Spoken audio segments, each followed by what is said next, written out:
Tuesday continues here on One News Now. I'm Riza Diaz. The landslide in Batang Kali, Malaysia now has a death toll of 24. Rescue teams are still searching the area, but authorities say chances of finding more survivors are now slim. Those killed include 7 children. Twitter CEO Elon Musk has restored the accounts of journalists who published data about his private plane. Musk earlier suspended the accounts of several journalists who posted his location data on the site. The move drew backlash not only from the media and netizens, but also from various government officials and advocacy groups. However, even after reinstating the accounts, concerns on free speech on the platform remain. In Beijing, crematoriums remain busy days after China reversed its strict anti-COVID-19 measures. Funeral homes and crematoriums struggle to keep up with the demand as more workers who test positive for COVID call in sick. China has yet to report any official death toll since it ended its zero COVID policy.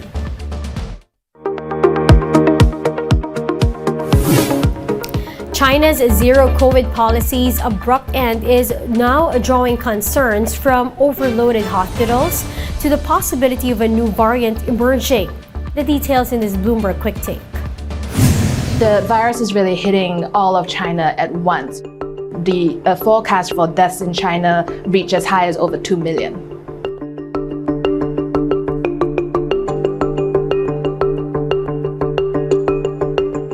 China's road to reopening is a little bit like that Ernest Hemingway phrase, gradually and then suddenly. The pressure has really been building for a year now since the arrival of Omicron, because that variant is just so transmissible that China's classic playbook of lockdowns, mass testing was becoming less and less effective against stopping spread.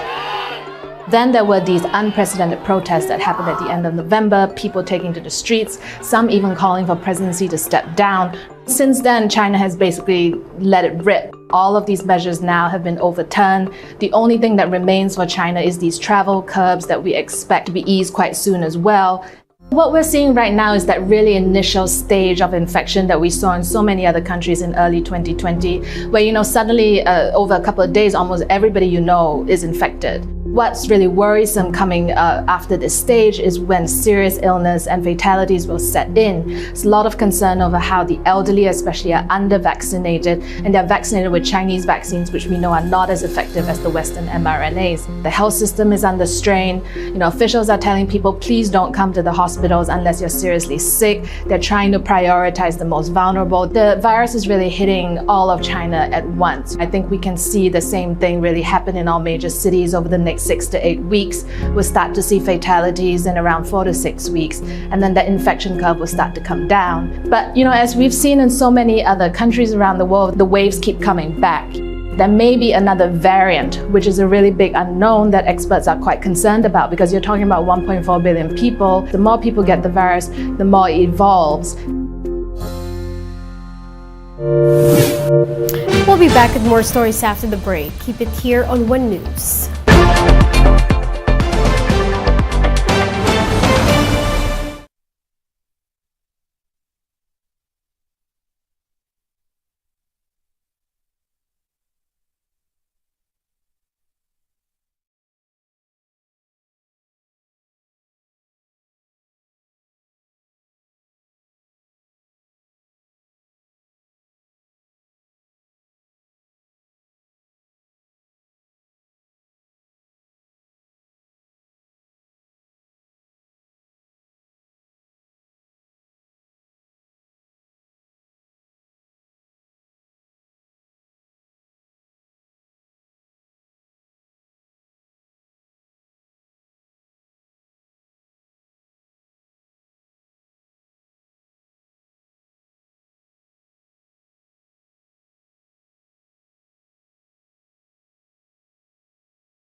Diaz.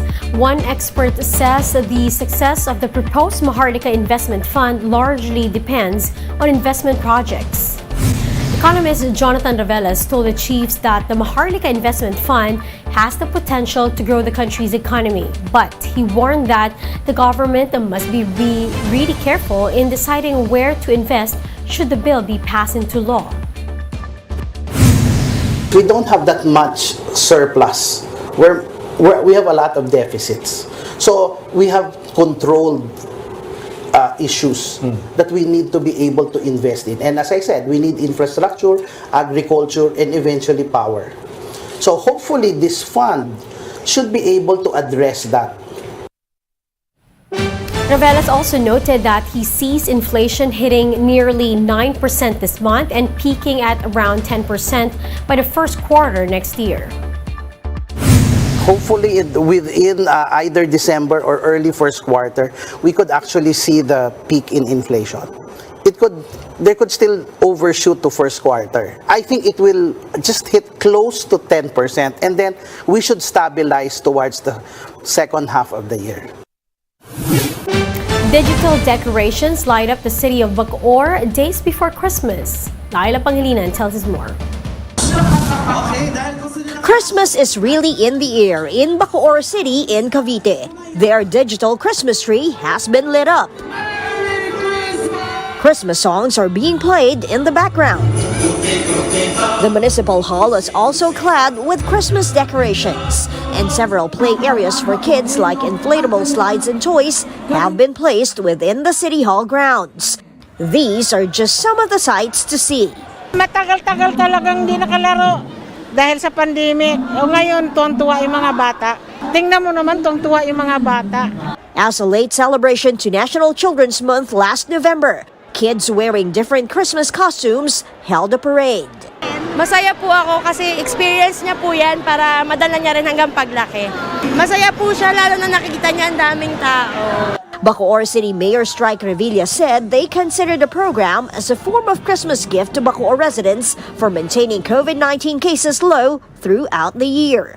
But Revilla said this doesn't mean the public should be complacent. He reminded residents to get booster shots and continue practicing minimum health protocols, especially during this holiday season. Ibabalik na yung ating normal na mga services, lalo na sa mga health work, sa mga barangay health centers po natin.